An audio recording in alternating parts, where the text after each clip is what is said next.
Good evening, Alex. It's Tuesday, March 7th. I am on my second flight. I'm on my way to Atlanta. My first flight was late, and I made it as the last person on board on this flight with 2 minutes to go before boarding closed. Oh boy, but I'm so happy I didn't miss the flight. Gary was a very good boy. Hey, buddy, you heard your name and you cried. He's been a very good boy the whole time. He's had some food, he's had some bathroom breaks. He is just unhappy because he has to be on a second plane. Sorry, buddy. I love you. If I look a bit haggard, it's because I went to bed at about 1 o'clock to wake up at about 5:45 to drag 2 overweight suitcases in a cab to an airport. My first flight was delayed. I woke up to a delay email.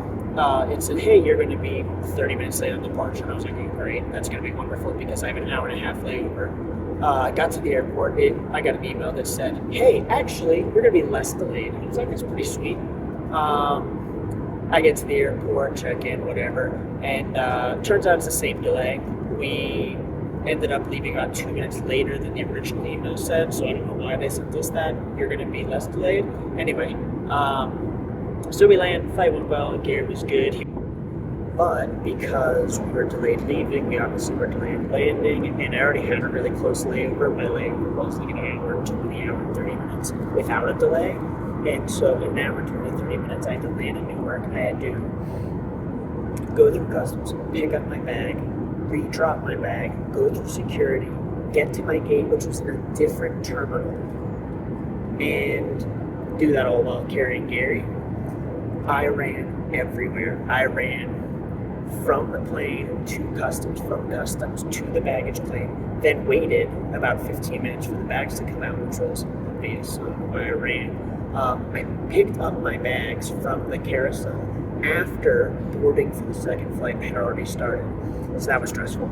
I ran, dropped off my bags, still holding Gary the whole time. Ran to security. I was out of breath. I was like, just please, my plane's already boarding. I've got a connection. I've got a cat, please. And everybody was like super kind and super wonderful, except for one guy, but we don't have to worry about him. It's all good. I get into the terminal, have to go on a shuttle. I'm running to the shuttle, run onto the shuttle, get to the new terminal. I realize that as we're pulling up, the gate that my plane was supposed to be at is not there. There's no plane there. And so as I'm running out of the shuttle, I turn around to see one of the boards, and I see that the gate had changed, which is fine, except for the fact that it changed from a closer gate to the furthest possible gate at the end of the terminal. So I had to run all the way through the terminal from the shuttle, all the way through to the end, and then I made it there with 2 minutes before boarding closed. I made it at 48, and boarding closed at 50. And man, what a day.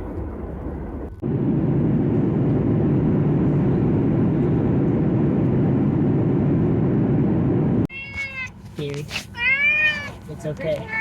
We just landed. We're about to be home. I know you want to be out of there. Gary, freedom! You're home! Do you remember here?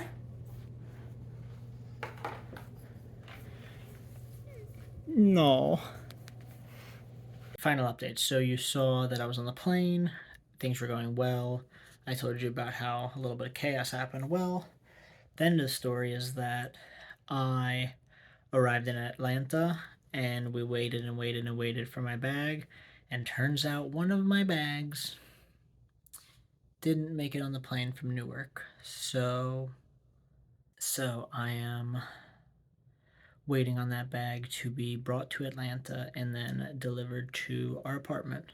But I am home with Amber, Spooky, Esme, and Gary, who do not get along, even now. And I'm excited for our new adventure. So with that, I will see you on Wednesday.